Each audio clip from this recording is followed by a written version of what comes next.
is Comic Books and More, your go-to source for all things comic books, including news, rumors, leaks, uh, reviews, and in-depth creator interviews. I am your host tonight, your favorite Jerobarosa? What the fuck is a Jerobarosa? I think it's a flower. Jeremiah, and both Periwinkle Pierre in Daffodil. Dimitri had better plans, apparently. But that's okay because we got our producer, Kits Me Over the Garden Wall, Kyle, and not one, but two very beautiful flowers, Mr. Michael W. Conrad and John J. Pearson. Thank you guys for joining us. Welcome back, John. Welcome for the first time, Mr. Michael. To kick things off, introduce yourselves to those who haven't seen you before. We'll start with Michael first, since you're the newcomer. Let us know about your work in comics and other stuff so far. All right. Hi, my name is Alan Moore. Got the beard for it. You know what? Looking at myself right now, I'm like, damn, it's happening. The transition is going on. That's all right. I'm a big fan of Alan Moore. My name is Michael Conrad. I'm a comic book writer. You might be familiar with some of the stuff that I've written for DC. I wrote Wonder Woman, Batgirl, Superman, Batman, a lot of Animal Man stuff. Exo-Man. Look at that. One of the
under with Joe you are and a little bit to show the hair rub against that. Watch the podcast and illustrate mindset, some music-related experience, the and that was fun. Yeah, I have heard that. That's about a bit alarming. And from there, everyone's with that was public. You don't have a bunch of, so thankfully one able to like, it still kept a bunch of we don't really know what with it. We don't know where it fits on the shelves. All the kind of whack excuses that make sure that Western comics continue to be so homogenized and boring and dull and whack. And I think I just stayed with them. I bugged them enough. I was like athlete's foot to all these people, which, by the way, is like probably contributing to that percentage of genetics that aren't native to the body. You know, athlete's foot is a fungus. So like a fungus, I stuck around and eventually landed it with Boom, which, funny enough, was the first place that I pitched it to. I just kept sending them the same pitch. They were like, yeah, rework a couple things here and there. And I wouldn't rework anything. I'd send the same pitch again. And then finally it worked. So people out there pitching things, just stick around. You're going to find someone who believes in you. And the person who believed in me and in Bloom was an editor over there named John Moisen. He's the talent acquisitions guy typically. But he's also an esteemed editor. And I take it as a great mark of success that he was like, yeah, we want this book, but also I want to edit it, which was amazing. And he said, could you put together for me a list of artists that, like, give me the list. Like, I don't care if you think you can get them, just give me the list. Shoot big. And right at the top of the list, I wrote John J. Pearson, not expecting it to work out. And here we are, a handful of days before the release of issue 1, and John really killed it. On like, what you can think what you want about me. I prefer you think good things about me, and I prefer that you like the story of In Bloom. But it's certainly worth your admission fee just to bring home the Pearson artwork and to be able to have it up on your shelf. So it is beautiful. It really is, and it's weird to say it's beautiful when it's a body horror book. It's a sci-fi crime body horror thing. So it's like willfully touching that part in that little dangly punching bag in the back of your throat. Your uvula. Hey, I thought the uvula was part of the vagina. Maybe in Bloom it is for some people. But yeah, even in these disgusting moments, and that's why John is like the premier artist and why he was the guy for this book, because I knew if he sinks his teeth into this and he likes it and he spends time with this and gets into that world, he's one of the few people working in comics right now who's capable of making something that's absolutely repulsive and repugnant, and it still looks good. It's like I'm sure you've seen like a picture of like a dead bird or something, and I hate the idea of a bird dying, but we've all seen a picture of like a fallen bird and been like, there's something kind of sadly beautiful about that. And John grabs that stuff, puts it in a bottle, and then spills it all over the page after page. So yeah, pick it up for John's art. Read it if you want, but flip through it. It's a visual medium. I know who I am. Yeah. Oh, bless you. Thank you, Michael. Now say some cool things about me, John. We agreed upon this. We agreed upon this. But it is true though, and I'm not just saying this because Michael has just prompted me heavily, but like it's there's no way that I'd be able to draw any of the content of In Bloom if it wasn't for the sensational world building that Michael's done for it. And I've said this time and again that the world building for the story that we're telling is so extensive and rich that it's just a beautiful sandbox to play in. And the beauty for me, I think, of In Bloom is that you have at the core of it this essentially like a noir, like detective story, but it's set against this expansive backdrop of this futuristic sci-fi world that is on the brink of something, and you'll see it as you're walking through with the characters through the pages, and you'll hopefully soak up that atmosphere and get a sense of that. But at the core of it is about the individuals and again their kind of interactions and their responses to what's happening and their reflections on that. So it's I think for me that's something that's always at the core of what I do artistically, is finding ways that you can make those connections with the readers through the emotive visual storytelling. And it's so much easier when the story that you're working with understands that and understands that those moments are really precious. And that's something that at Thought Bubble, when me and Michael were together, we were talking about something that happens later on. And there was this, not a dilemma, but kind of an interesting take on how something should be done that would fit well with how a certain character would react in that situation. And that's something that is fundamental to the visuals, is how you can make it feel human, which is ironic in a story that is about becoming maybe more than human. I'm gonna amend the very beginning of your synopsis when you say that it's a beautiful sandbox to play in. You're gonna change that to garden. See, this is why yeah, just rewind that bit. Like,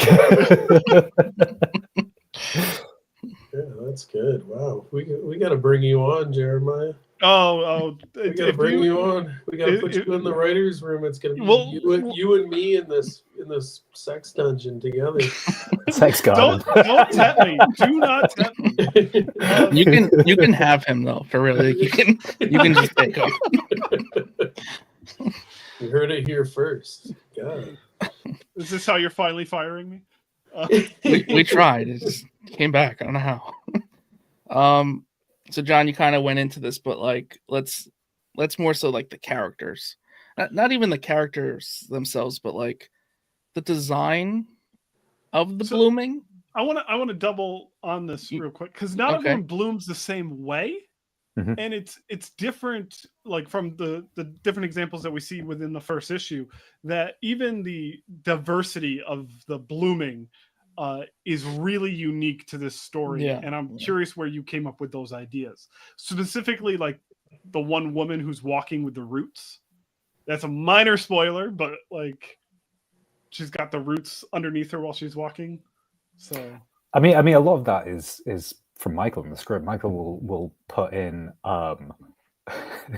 quite there'll always be like a few key words for like characters that will be in the background or they'll interact, or it will just be kind of one catch-all word for the type of person, and it's basically riffing off that. So it's kind of nice that Michael will have these jumping off points of something that will just spark the imagination, and then I can just run with it. So yeah, I think a lot of the designs for the Bloom people especially are a real collaboration with the visuals. I think the overall designs, there's that those specifics that will come from Michael that will be key to the storytelling, and then that'll be worked through in different ways that I'll kind of come up with different designs and then send them back and forwards. For the main characters and for the majority of this book as well, actually, I'm doing something slightly different where I'm casting people that will act as references. So I think I've always taken a lot of my own photo reference, because what the style that I do is leans into that realism quite heavily. So for this one, I've casted individuals, and for Polak, that's actually Lola, who is the model for that. if you didn't Oh, know and that we know already. Lola. And you know Lola, yeah. Yes. And the other one is my friend Yasin as well. But it's interesting taking them because they're both very expressive, and because I know them both quite well, it's really good to be able to get them to latch into the emotions, and then I can use that as reference and then kind of feed that into the storytelling and then riff off of that. But there's a whole kind of plethora of different influences that will come into a lot of the character designs. I think I said on a previous podcast as well that when we were coming up with the designs for a lot of this, I was traveling around America over the summer, so I was going to places like Yosemite and visiting a lot of botanical gardens, and it was really interesting seeing firsthand a lot of that native flora and fauna to the US that I could kind of experience myself and then take on board and then think, well, how could that become a character? And I did a lot of initial designs that were they're almost like scientific diagrams where it was looking at the scope of how bloomed people can be, and it was a scale of like 1 where it would be somebody like Polak who just had a flower behind their ear to like a 10 plus gargantuan walking pile of mush. So it was yeah, so I've got these like different diagrams of like the stages of blooming and then different headshots of the like potentials. So there was a lot of research earlier on for the characters and designs of it, thinking about that breadth, and you get a taste of that in the first issue as well, where you'll see loads of different people that are bloomed, and each one of them is very unique in different ways. We're getting those diagrams in the back of the hardcover, right? Like we're getting all that extra shit when it all sells really well. Yeah, when it sells really well, and when you put in your request to Boom that we get a hardcover edition of this. I will gladly put in a request for a hardcover edition of this. Now, I want to peer behind the curtain just a little bit, especially because you two live on different continents and almost on the complete opposite side of the world. So how does the collaboration process work? Is it emails? Is it phone calls? Is it video chats? Obviously, you guys got to meet in person recently with Mike's trip around the world in 80 days. But I'm curious, like the normal conversations when setting it all up, how does that go about? Yeah, I mean, it's not dissimilar to any kind of working relationship that you find yourself in, which is there's kind of the official conversation, which is, it's facilitated in a group email with the presence of editors, promotional people, everyone on the pertinent creative staff. And then there's other like just quick messages that we shoot each other. That's kind of under the radar, where it's like, hey, this thing just occurred to me. Could you do this? There's drop boxes. There's notes within the script itself. There's John and I have seen each other a number of times, mainly because of John being in the States for a good amount of the previous year. So we were seeing each other at conventions with some frequency, where John could stare at me as I just continued to drink myself into obesity and kind of spout off about, oh, here's like a thing, here's like a wacky idea that I had that blah, blah, blah. And John could, based on his approval or disapproval, I would know, hey, I'm hooking into something that's going to make John want to go to the studio and sit down for a long time, which is something I think about frequently. I think just chaining John to his desk. Yeah. How do I just make him work all day every day?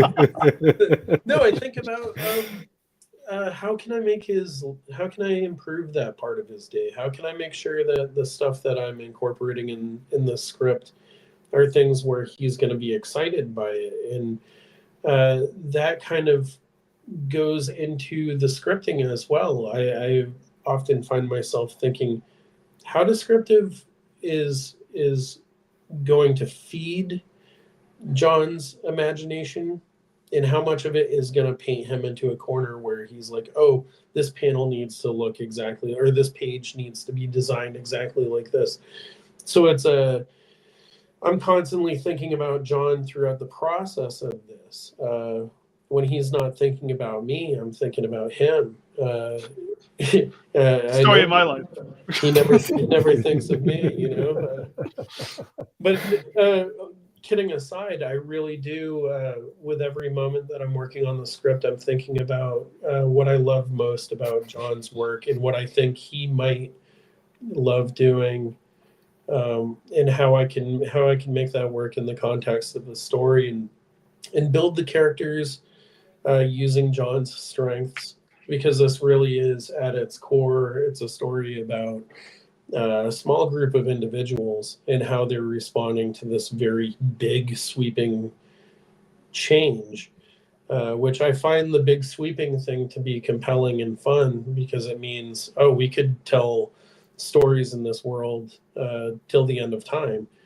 But for this particular story, it's mostly about Spears' background with his family, and kind of the mysterious quantity that Pollock brings to the table, which hopefully people like Pollock as much as I do.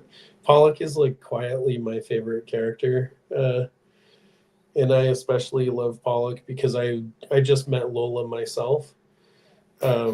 And I was like, holy shit, like in my mind, I was like, holy shit, I'm talking to Agent Pollock right now. So really cool. But yeah, the bromance is real. I think when you talk to creators, especially on creator-owned stuff, if the people working together don't really care about each other deeply, it ain't ever gonna happen.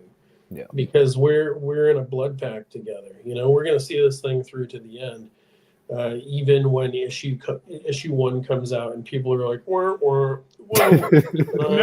no one's gonna be like that. No one's gonna be like that. If they are like that, I will find them. I will. It'll be like that movie Poop Shoot thing in the Kevin Smith movie. I will go door to door, house to house. No, I think people are gonna dig it, and I think if nothing else, they'll see like, oh, that Michael guy and that John guy like really liked doing that. It was a cool thing that there was a moment for them.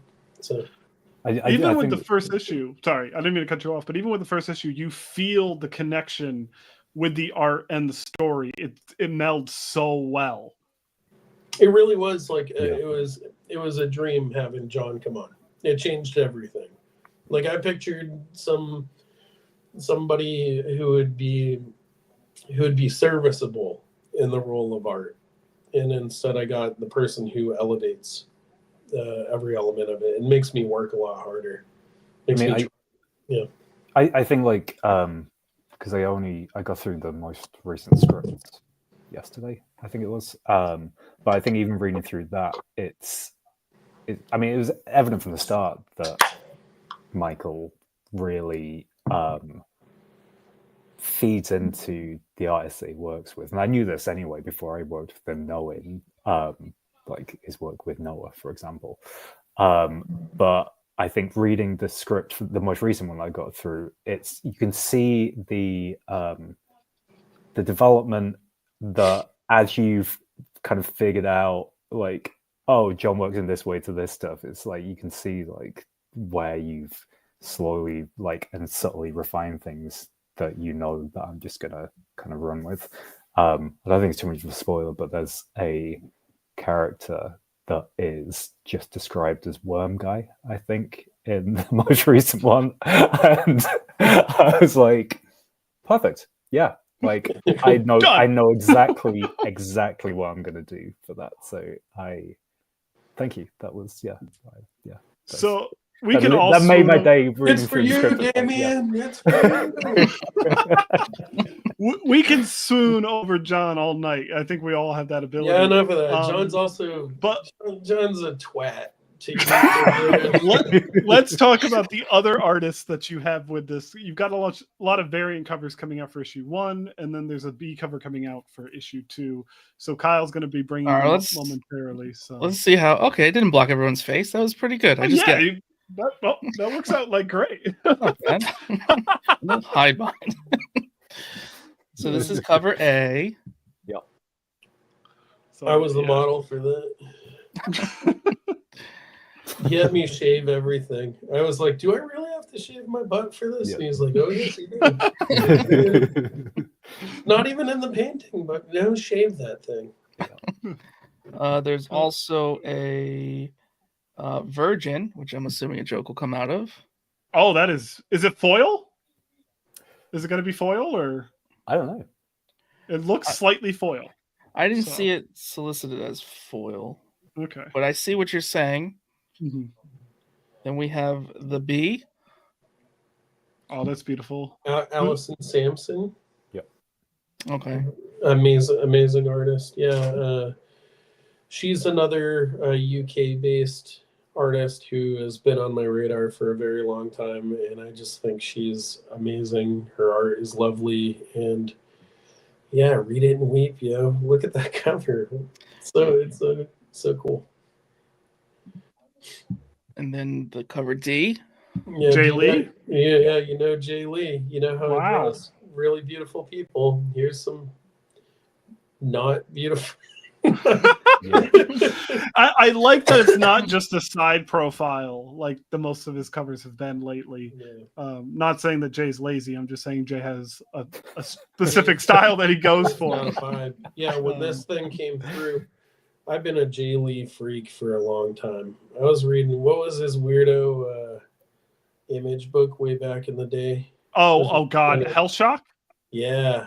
Yeah, I was into that. That was pretty edgy. It would have took Kyle like 3 hours to reach that conclusion, but yeah. And you know what? I found some other covers. So let's do issue 2. Yeah. That's issue 2. Yeah. This is pretty great. This one. Like the way issue 1 ends, you can feel it going into this because it was previewed in the preview that the early copy that we got to read. If you check out kind of center right, that green guy, I believe his name in the comic is Cactus Boy. Yeah. Because so many of these characters, they show up and it's like, if I gave them a name, it wouldn't really serve anything other than to potentially confuse things in the script. So it's like, you give the character description and then the name within the script is like the central piece of that description. We were talking about this. We gotta assemble a list and share it when the whole thing's done of all the dumb names that all these blue characters have. But Cactus Boy is my hero. He needs his own mini series. Is he a bit of a prick though? Thank you. That was a good one. I'm calling my lawyer. My lawyer is Kieran Gillen. Yeah.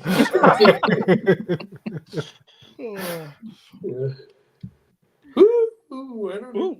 Issue number 3 already Issue 3. cover solicited. Wow. I found it. Is it solicited? I found it on Google. I'm not sure. Maybe it leaked. It's got the trade dress and all, so yeah. Looks solicited. I mean, this is the first time I've seen it outside of emails. So really, Kyle hacked the email is maybe really what's going on. Because I also found this one. Oh man, you found more than I found. Yeah. That is gorgeous. Beautiful. You went into my emails. See, I want this signed in like a green paint pen. I want this as a tattoo. Oh, that too. I want that too. Right? Yeah, that'd be a sick tattoo. And that's the cover. That's all I found. Sorry, nothing. I don't have issue 5 or 6 or anything. Hey, do you think it's weird that John and I both use our middle initial? I love it. I love it. I absolutely love it. I was going to make a comment about that earlier. I couldn't decide for the thumbnail because I've seen it both ways. And I was like, I don't know what to do. Yeah, I don't think we've ever mentioned this, but I've thought about that often. How it's very odd. It's the kinship. It's just cool. So I took mine I used my middle initial because leading up to my first like mainstream thing that was published, which was it was an issue of Doom Patrol during Gerard Way's run. That's kind of like my point of entry. With the was, Animal House imprint? Or the Young Animal. Young Animal, yeah. Animal House imprint was a bunch of fart jokes. That'd be cool, though. Yeah. I would love to do that. My point of entry was Becky was at Thought Bubble. It's strange how the UK has played such a critical role in my career. She was at Thought Bubble with Gerard. Gerard and her had just finished doing True Lives of the Fabulous Killjoys for Dark Horse. And he was working on Doom Patrol at the time, and she was like, hey, listen, Michael Conrad's got like a really great Doom Patrol story. He's a huge fan. I got a Doom Patrol tattoo. Like, I love the whole gig. And she explained what my story was to Gerard, and he was like, oh, you don't want to do an issue of it? And she was like, yeah, let me check with Michael. He reached out to me. Like, you're gonna say no. Yeah, at the time I had been self-publishing a bunch of zines and like mini comics and stuff. So of course I was like, what the this is a crazy turn of events. So we put it together, and that was my point of entry. Why am I bringing this up? Other than because Becky's the best, and you just wanted to talk about Becky. Yeah, I wanted to mention Becky. I wanted to mention Gerard. We were talking about your middle initial. Oh yeah. Yeah. There we go. So when someone's paying attention. Yeah, thank you. So when putting together the credits for it, I did a quick Google search for Michael Conrad to see like if there was somebody else working in comics with that name or anything. And there wasn't anyone in comics. There's a Will Conrad, who I've actually signed Will Conrad comics before. This dude came up insisting that I did this comic, and I was like, no, I really didn't. It's Will Conrad. He's like, but the W, right? And I was like, yeah, that's for William, my middle name. And he was like, just sign it. So I signed it, and I was like, there you go, bud.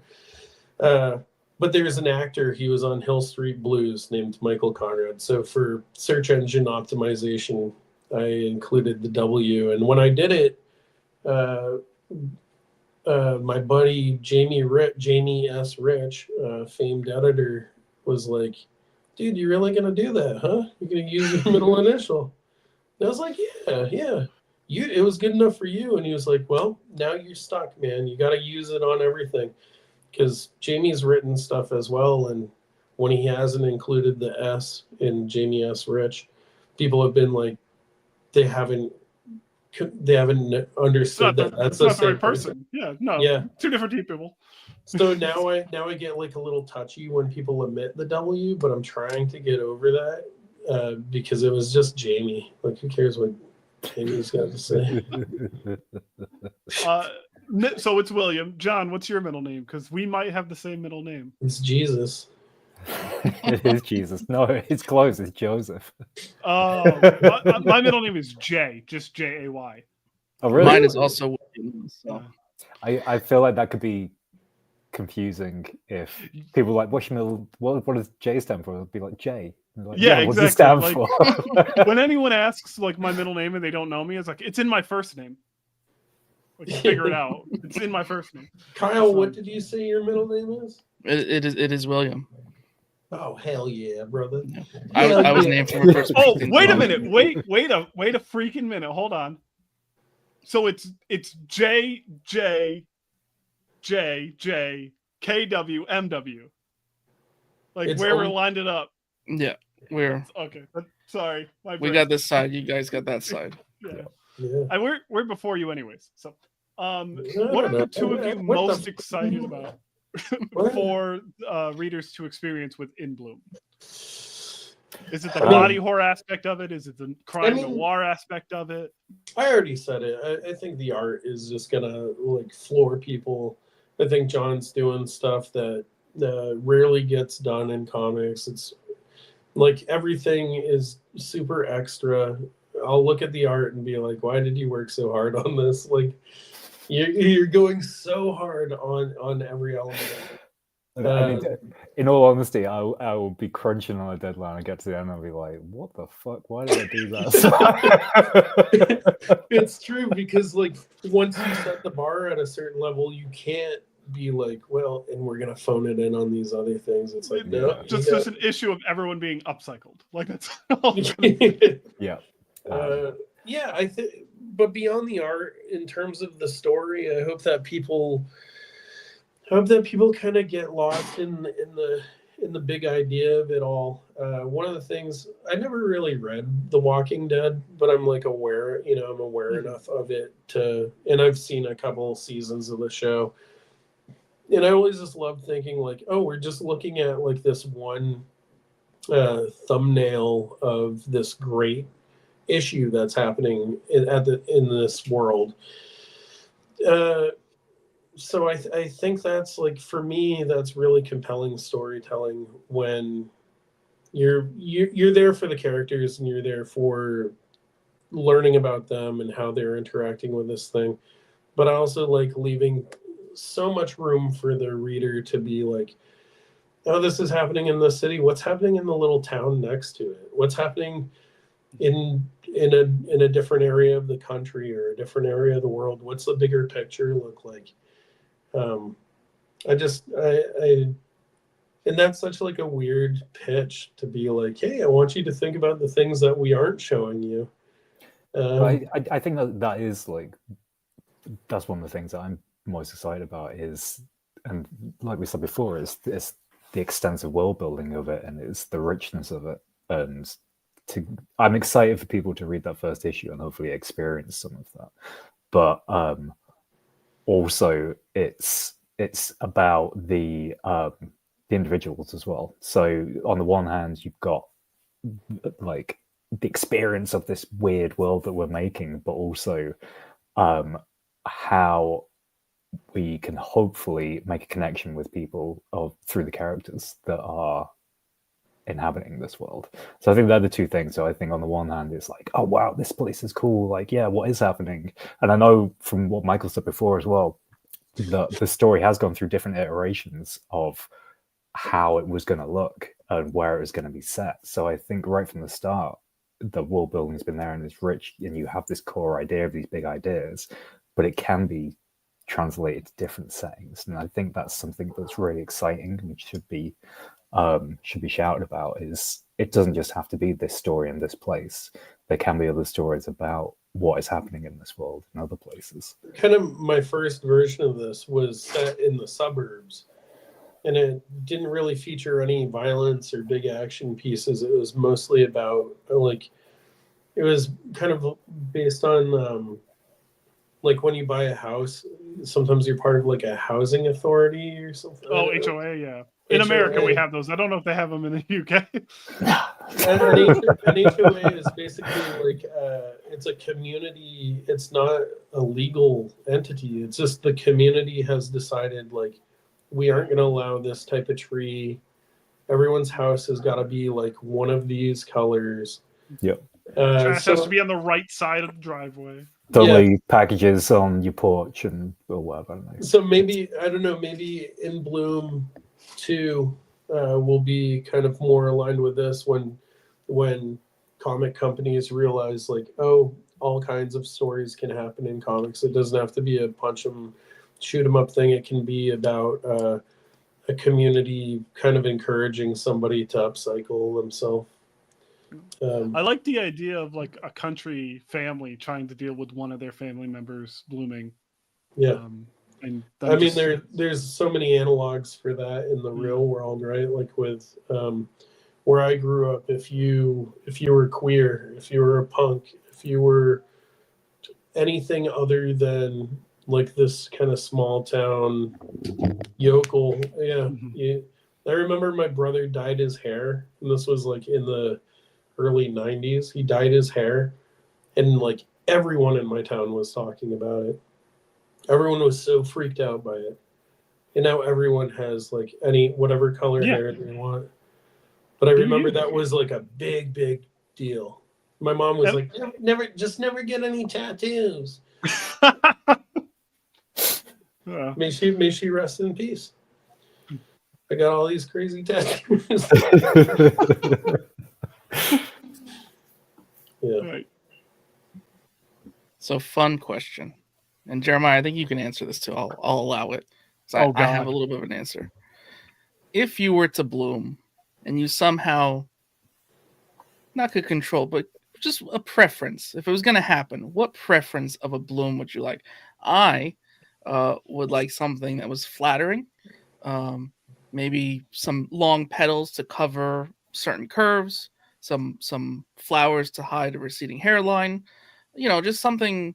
What would you choose if you could choose? I'd get a bouquet out of my chest so I can wear deep V's. You're both going for just really beautiful, like, tender stuff. I would have a big, like, Venus flytrap torso. Do you know that bit? Of course. In the thing where they go like it goes, and it then opens the chest opens up and it like bites the arms off. Like that, I love. When I was a kid, I used to play Warhammer 40,000 a lot, and there's like, I don't know if you ever played Warhammer 40,000, but like there's like a Nurgle beast, and it had like a big like mouth on its stomach. I also love that you call it Warhammer 40,000 as opposed to Warhammer 40K. Oh yeah, well, I mean, I don't want to sound too nerdy and just be like, oh, you play 40K. But yeah, so like I'd have some big mouth torso. And for you, Mike? I would like. Are you familiar with something called the Jerusalem fern? It's also. No, it sounds beautiful. It's also called the resurrection fern. It's this thing. When it's been deprived of water, it kind of closes up into a tight little knot like this, and it looks dead. But then when you put it in water in really short order, like you can watch it happen, it opens up and kind of spreads out and changes from like a brown or a gray to a green color, and it's beautiful. And it can dry out and come back and dry out and come back time and again. I've got several upstairs that I've like put in Ziploc bags and like traveled like in my big moves. I've brought them with me, and they dry out, they look dead, and then they just come back to life. I love symbolically what that can mean, and I also just like I like that plant. Or I would like to have snapdragons growing out of me, which I don't know if you've ever seen a snapdragon. It makes beautiful flowers, and you kind of squeeze them, and it looks like a dragon's mouth. It opens and closes. But also when they die, and I encourage people to Google this, look up a dead snapdragon. It looks remarkably like a human skull. It's just a strange anomaly of that plant. And if it was nothing plant related, because one of the things about the bloom is it's your microbiota, so it can just change your genetic chemistry. The other thing that I would like is a giant dick. Oh God. Okay. Yeah. I mean, don't we all? Like a massive one. Like. So how many issues? That's going to show up in a different issue. Like just but also beautiful too. Like a beautiful. Well, if it's massive, it has to be beautiful. There's no way it's not. Have you seen that old kind of like woodcut illustration of the devil, like with a wheelbarrow with a massive dong in it? Like... That's me, post Bloom, baby. Here So in Bloom, first volume, how many issues are we? Hold on, Jeremiah. You aren't going to duck the question. Like, I answered. What did you say? I would get like a bouquet of flowers coming on my chest so I can wear deep beads. Chest hair. Yeah, because I am a bitch and can't grow chest hair. Like, this is the most my beard gets. I can't do what all three of you can do. I just wanted to fix my hairline. I just want a head of flowers. That's it.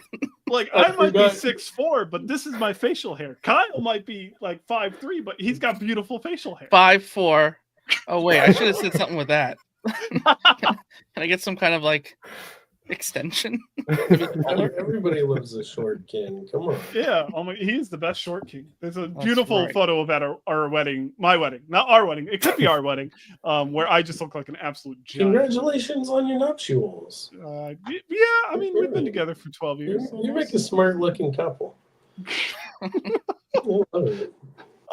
How many issues of In Bloom are we getting off the rip? Because I'm hoping that this isn't just one and done. Yeah, I'm hoping it's not one and done either. Like I said, I think there's a lot of room to tell a lot of story here. But for this story, 5 issues. 5 issues. Okay. Right, John? Yeah. 5 issues so far, but Yeah. I think I'm trying to rope John into just working with me exclusively for all time. Whatever John wants to do. Wherever John goes, I go. Wherever I go, I pay John to come along with me. There's definitely room for more. It That's is. what I'm It is a saying. large. It is a Yeah. large. well, I mean, mythos. so I think realistically is those first 5 issues could be extended for the main story, and then we have the spin-offs of The cactus guy. sproutings, like the sproutings of Yeah. other the seedlings, the shoots. You know how there was Fear the Walking Dead? Yeah. We're going to call it Fear the Walking Dead in Bloom. And it'll be equally successful. So if you guys had the choice, Yeah. would you stay normal, would you bloom, or would you be upcycled? I would stay as I am. I'm pretty content with my relationship with my microbiota. I like being in complete control for the most part. Here's the thing. We aren't totally in control. Like the bloom already takes place. Like they say that a lot of like our taste preferences. Like if you really love bread and pasta, like people are like, oh man, I don't know what it is. Like I'm so addicted to sweets or to carbs or whatever. A lot of times that's because your microbiota is like calling out to you for it. Very odd. Like we're already in bed with these guys and gals and all in between. We're partners. But as far as like blooming, yeah, it ain't for me. And certainly not being upcycled. Which I don't want to necessarily say what happens when you're upcycled, because I'm hoping people listen to this prior to reading the book, but you'll find out in issue 1 what that looks like. Maybe that's a good maybe when I'm like right there, when I got one foot in the grave and the other on a banana peel, then get me like that. But right now I got too many years ahead of me, knock on wood. Yeah, I think that I too would rather stay human, but what if you could grow another arm? You could be more productive. You could draw twice the comics, dude. Yeah, but you don't get a choice though. So I could get another arm. I could become a part of the compost. I could. True. Yeah. So I think I would be reluctant to bloom. I wouldn't embrace the bloom. I'd be hesitant about it. Hesitant. You'd be like, yeah, I don't know. But, oh my god. Well, that's it, because it's a roll of the dice, isn't it? So I'd be like, oh shit, like, am I going to get another arm? Am I going to get? It's not spoiling anything to say that in Bloom, people are stoked to bloom.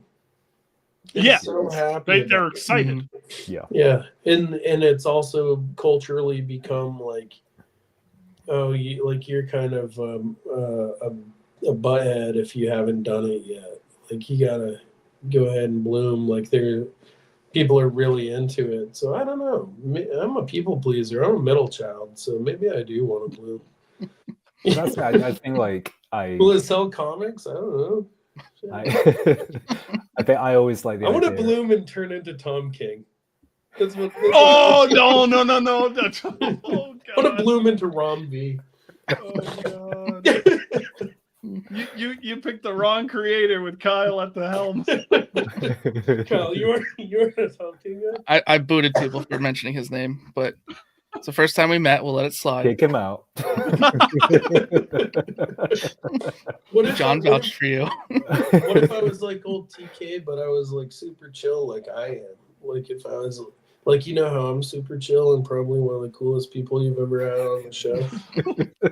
Like, what if I was just the capital THE, the coolest person we've had? What if it was like that? What if we went and got matching tattoos and just what if I took you to Cabo, dude? You and me on the beach having a laugh. Bring the sunscreen. Sniffing You are a very, very Irish human being.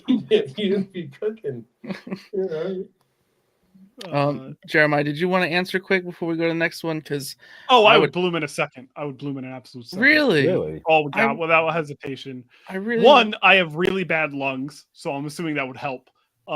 And two, Campbell. This can always be improved on. So even if it gets worse, it gets better.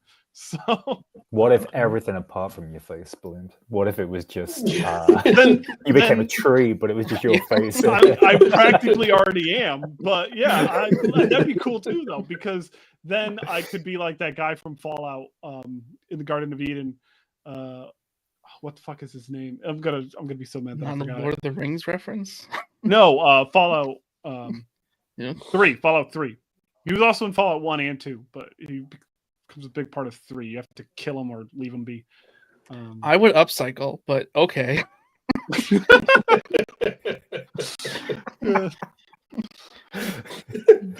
So do you want to hit this next part? No, I don't want to spoil things. This page I found online. Okay, so it's not my fault. You found a page online. I found a page online. I'm just Are you gonna show it? I'm just gonna show it. Just a little quick, like 45 seconds. Yeah. Well, I just want to talk about what's going on with Grandma here. Kind of fucked up. Yeah. The excitement of like, it's your special day, Grandma. Yeah. Yeah. So I yeah, we're dealing with a different world with people in a different mindset.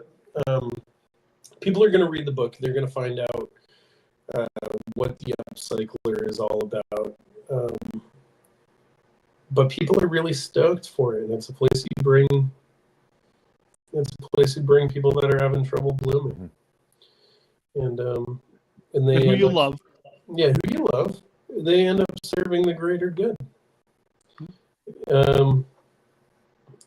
So I struggle with that kind of thinking all the time. I mentioned kind of in the pregame to this that I'm vegan, and I am vegan for moralistic reasons. But I also understand that while I'm vegan because I don't want to be complicit in the taking of life, there's tons of lives that are sacrificed so that I can be vegan. And furthermore, there's a ton of suffering and global harm that's done with some of the things I consume. For instance, like harvesting almonds is really pretty bad. Same thing with like avocados. Certain things that are like vegan staples, yeah. Cashews, you see cashews? Don't look up cashews. Oh, God. You know I'm going to be looking it up. Maybe I'll find a whole new story there. Yeah. So, yeah, I often think about, what is the balance? What is the way that I can live? There's I don't know if it's a Hindu word. Forgive me, people who are familiar with this more so than I am, but there's a word, ahimsa, which means dynamic harmlessness. And that's kind of the way that I've tried to live my life, is to be as harmless as I can while remaining dynamic. And part of being dynamic means often overthinking everything to the extent that I have to think about what serves the greater good, what degree of sacrifice is acceptable for the greater good, how much does individuality matter in the great scheme of things. These are philosophical things that I wrestle with all the time. So with regard to the upcycler and its presence within the world of In Bloom, the upcycler represents a really intangible thing that that I wrestle with. Like, I know when the bloom happened, we know from the story, if we believe what's in there, that our microbiota simply wants to maintain a world wherein humanity can continue to exist, so that it can continue to have a host, so that it can continue to live, and it's willing to break a bunch of eggs to make that omelet. So I think, man, if it's saving the world and it's saving the environment and it's saving humanity, how much of myself am I willing to compromise for that? And I don't entirely know, and that's part of the reason that this comic book exists, and so that I can have this dialogue with myself and with the reader, and hopefully we aren't going to come up with a clean answer by the end of it, but hopefully it'll incite that discussion among friends, or at least internally, where you're saying to yourself, like, man, am I on Team Spears? Am I on Team Upcycler? Am I on Team this, Team that? Am I with the Lotus, who's kind of there in the periphery in issue 1? Yeah, it's we aren't in the business of making comics that are like, this guy's wearing these colors of spandex and he fights people who wear purple and green This isn't like black and white storytelling. This is hopefully something a bit more. And it's not me patting myself on the back. It's me living a life where I'm tortured by moralistic questions all day, every day. I beat myself up routinely about these philosophical questions. So there's a lot of suffering in this story. There's a lot of ugly shit going on in this story, and it's not for everybody. Like, there's some people who are going to pick this thing up and be offended by it or bothered by it. And that's not the intention. The intention is to get you one step closer to the mindset that people like John and I just live in. Like, we're just born we're born overthinking everything. And I suspect we aren't alone. Jeremiah, Kyle, I suspect you're like us, where it's like, you can't just be comfortable. You can't not just as be cool like, as you, but yeah, we're very similar. I mean, I think with the upcycler specifically in the comic, is because it is ever present. It is always visible. It is always there. It is that representation of when you have these big moral dilemmas, or you're thinking about these bigger global issues and your place with them. It's not something that you can, from our perspective, just forget about and put away. It is always there. It is always visible.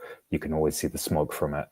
And I think that's one of the core themes in the comic is contemplating the place of the individual in this wider tapestry.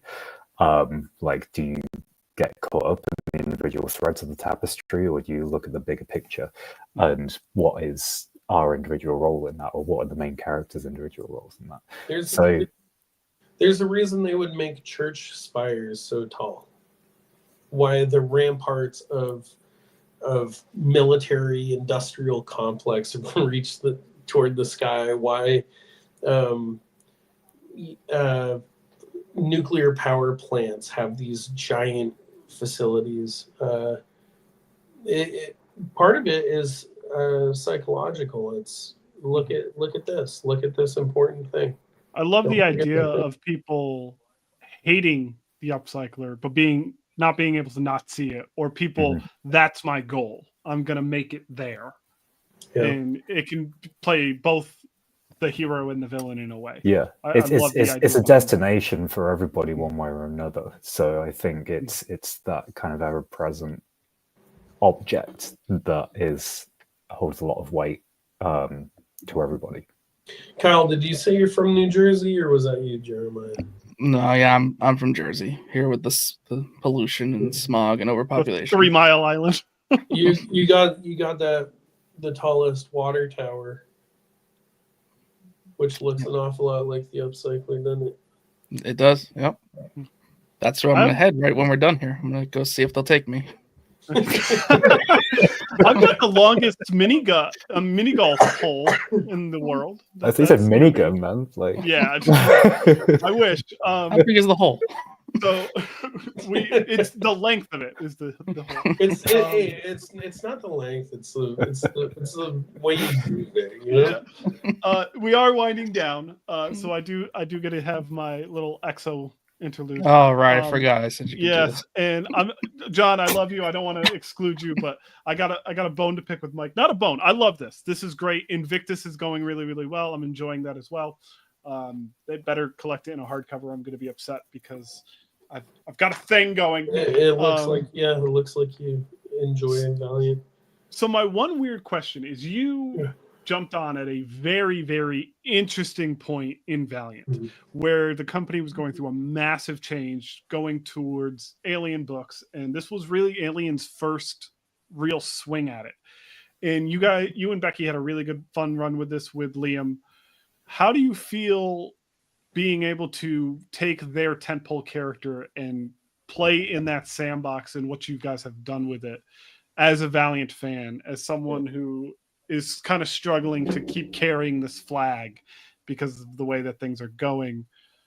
So. It is really hard to be to hang with it through so many sea changes within the publisher. I started reading Exo Man-O-War particularly in the 90s, like during the first run. I think the first issue I picked up was like issue 3. Then I quickly got the other ones, and I read it continually from then until like the Image crossover. Oh, Deathmate? Yeah, and then I kind of fell off because that was like kind of around when I was like, I read Vertigo comics. Not superhero books? Yeah. I was like, I'm a full-grown boy now, you know? And then I kind of fell off, and then I would like poke in every now and then, like particularly during like the Kint run, I would like check in. But I've always loved that character so much, so much. He'll be going on here eventually. Hell yeah. He'll be going on. You got the Spirit. Oh yeah, you got a bunch of bangers on there. So it was before Alien acquired Valiant. The editor that was over there was Rob Levin, who is now the Gotham editor over at DC. But at the time, he was kind of like the head honcho of Valiant. He came to Becky and I and was like, "Hey, like, you can write whoever you want. Who do y'all want to do?" And so I pitched to Becky. Didn't know any of the. Of course she didn't. I mean, she's great, but yeah, she just didn't know anything about Valiant. And I was like, I really want to do like an Ivar book, and I like had all these big ideas about Ivar. There hasn't been an Ivar book in a long time. There hasn't been one. And there's been good Ivar books that I liked quite a bit. I think Fred Van Lente did one that was pretty good. But I've got an idea for it that I think is great, but it's like really grim, and I love time travel. I love bootstrap paradoxes, stuff like that. I was like, I could do something sick. Showed it to Becky, and Becky was like, "Is Ivar like their big character?" And I was like, no. I was like, no one knows who Ivar is. Yeah, I'm a little low. And she was like, well, who are the big characters? And I was like, it's probably Bloodshot or Exo Manowar. And she's like, what's a Bloodshot? And I was like, he's like a dude with a healing factor who shoots guns. She's like, what's an Exo Manowar? And I was like, he's a Visigoth in alien armor. And she was like, we're doing that. when you pitch it that way, how is she going to say no to that? So I think that pleased Rob because he wanted us taking on something bigger than Ivar, I'm sure. And then it was super easy. And then Rob left and Lisa Hawkins took over. She's still in command over there and she's great. But because of the acquisition from Alien, there was like all these weird things where like 2 issues came out and then like there was a huge delay before the 3rd issue came out. And then they reprinted the first 2 issues. It was so hard for me to like even know how to promote the thing on my socials or whatever. And it's like, man, you're fucking up. You got Liam did the art for this. Yeah. Like, again, it's one of those whatever about the story. It's Liam fucking Sharp did the art.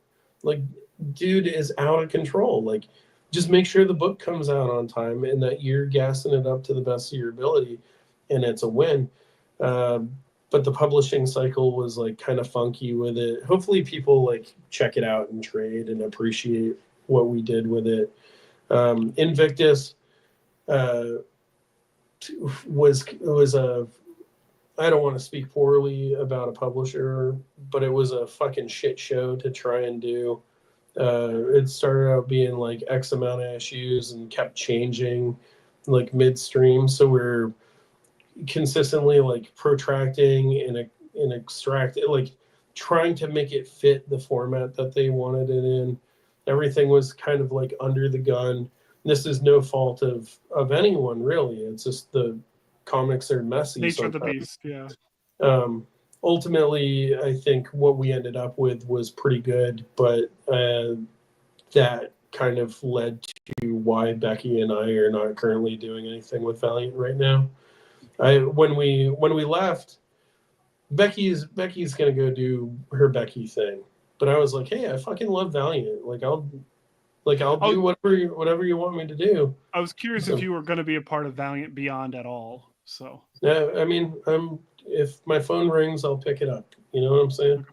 But I'm also like, I'm busy enough that I'm not necessarily going to be banging on their door. I know that there's going to be more XO, and I know who's going to be writing it, and I know that the writer is quite good. And we can talk about that later. Yeah. The minute we stop being for the public, I'll let you know who it is. Okay. Any other projects that you guys want to mention? Obviously, John Infernals is coming out and collected. Anything else that you guys want to plug? Yeah, I've got in March. I've got a book called Neptune that's currently available on Comixology, but it will be in print from Dark Horse. It's like it's big. It's like 125 pages or something. It's a story about a kid who gets out of prison. He's been in not kid. He went to prison as a kid. Spent 17 years there for a crime that he took the fall for, and when he gets out, he goes to try and see what the other people who were part of that crime have been up to, and in the process, he discovers that his brother's suicide may or may not have been something else entirely. So it's kind of it's a mystery. There's a ghost in it. There's really great art by Nathan Newton. It's Dark Horse in March. And also I've got a book called The 99 Legs with my frequent collaborator Noah Bailey that will be popping up on Comixology Originals sometime early next year. But I'm very excited about that. And if you don't know what Noah and I have done, you can check out from Dark Horse either Tremor Dose or Double Walker or both. They're both in print, and I'm really proud of them, and they're probably the reason that John agreed to work with me. Honestly, like he probably saw those books and was like, okay, like this is good shit, and it's because the art's awesome. A good artist makes you seem like a good writer. Yeah, I mean, that is, I think that was, I think The Walker and Tremolos were the first things that I read that you'd done, and yeah, they're great. So yeah, it was, and like knowing you and knowing Noah as well, I knew that the collaboration between you two is a close-knit relationship. So I knew it wasn't just like, here's the scripts, give me the art. Like, so yeah, so I knew that you were you go fully Now into you're a collaboration. part of our polycule. Yeah, love it. We're polyamorous. Other than this, I'm not doing too much because you've seen the art. So Yes. I'm just crunching away at this. I'm doing bits of illustration as well, but nothing else. You've got that great. Hold on, John. You got that great thing print, don't you? I've got the thing. Yeah. So like, I at Thorble there was an officially licensed Thing poster, the John Carpenter movie, The Thing. And we'll be putting it up in post. Yeah, it's going to be up here somewhere. So yeah, so that came out a couple of weeks ago. So in line with the body horror stuff in Bloom, I've done my take on John Carpenter's Thing, and it's also a huge influence on In Bloom. I mean, you can look at the cover that I've done; it's basically a homage to the poster of The Thing. So yeah, so that is available now from Vice Press in the UK, as well as the Suspiria work that I've done. So yeah, so you can check that stuff out, but most importantly, check out In Bloom next week. Next week? Yeah, In Bloom is our baby. Like, if In Bloom is the first thing that you read by me, I'm very happy, because it means you're getting a nicely refined, mature version of me as a writer, and working with an artist that I adore. I couldn't middle initial and all. Middle initial, which we learned that it's John Jacoby Pearson. It's John Jacoby Shaddix. I thought it was John Jacobs. You got the same name as, what's the name of that band that's like, losing my sight, losing my mind? Wish somebody would tell me how to find it. We're gonna get them on. Jacoby Shaddix? Yeah, it's Jacoby. It's Jacoby. Hey, I used to tell people, when people would say Jesus H. Christ, I would tell people, hey, you know that Jesus' middle name was Hoobastank? And that's where the band got their name from, and people believed it. I would have believed that 100%. Jesus Hoobastank Christ. Yeah, get In Bloom, Captain Chaos. I like you. Yeah. Where's Dr. Cheese Dick or whatever? Where's Dr. Cheese Dick? Cheesy bread. There you are, baby. I knew you didn't go anywhere. Would you guys like to plug your socials as well? Yeah, you can. I think we're both just at John J. Pearson. Yes, you can find us both. Yeah, if you need me, if you have any complaints about me, I'm mostly on Instagram at John J. Pearson. Yeah. Yeah, if you got any issues with any of the things I've said or done, it's at John J. Pearson. Message Michael through me, and then I'll pass on. John, I was hoping you could let Michael know that, man, he's a good-looking dude. Yeah. So, yeah, we're both just at our names, at Michael W. Conrad and at John J. Pearson on most social media. But I heard John say one time that Instagram is the best way to reach out and touch him. So yeah, definitely Instagram. Like, you can go on there, find me posting stuff just on Instagram. Yeah, and you can catch me. I'm on Instagram, Twitter, and Blue Sky, but mostly on Adult Friend Finder is a good spot to. I check the DMs on that mostly nightly. Well, thank you both. Thank you both so much for being here. I mean, I can't praise the book enough. I mean, it's such a cool and creative idea. You've hit multiple genres in one thing, and then John, I mean, it's like every page, it's like just something you've never seen before in your whole life. Like every single page turn is a new experience that you'll never find anything like again. So the combination of you two is just fantastic, and I'm very excited to get into the next issue. And everybody, a week from today, you must also get into the first issue because the release date is a week from today. I'm great I'm with going to numbers. post So a what's ton that, about 12? it for the next 12? week. No, It's the 11th. 11th, December 11th. 11th. Yep. I pulled up the calendar. It's 11th. It's I'm December great as with well. math. I was So trying to add 7 to 4 and got 12. I think Listen, it's an excellent Christmas present for people as well. So I think Yes. you can pick up multiple copies. that people- first page, if that first page doesn't hook you, you're not looking at the right book. Yep. There's so many good pages. There's so many. That first one, when you sent me the email, that first one, I was like, all right, yep, nope, I'm sitting down right now. Thank you again. I'll tell you this much. If it wasn't for panelloids, I don't even know where I'd be right now. No, that's a sound clip. Yeah. We're still... I'd probably be. Was that unprompted? Actually, no, I like to think that. I know exactly where I'd be. I'd be upstairs on my couch. Not I'd in be the playing. basement. I'd be playing Magic the Gathering Arena on my cell phone, pretending to watch a movie. I'd be eating a sandwich. Ooh, what's I that? might even. I'm gonna dare to dream. I might have walked to the corner store during this time. Picked up a couple of clinkers. Yeah. Hey, appreciate you. Thank you so much for having us on. No, thank Always you a for pleasure. giving us an hour of more than an hour of your lives. I can't wait to go into hour 3. Oh yeah, we're not done. We're into the after show without the Let me lives. tell you about the this book I've been reading, bro. You got more time? No? All right, fine. Jeremiah, do you have any Down. outro Hey, planned? I- Do you have any- No I outro want plan. you- Thank you, gentlemen, for joining us. In Bloom, in stores, not- December 11th. And buy the shit out of it so we can get a nice, beautiful hardcover and get all of John's extra goodie content in the back of it. Yes. Yes.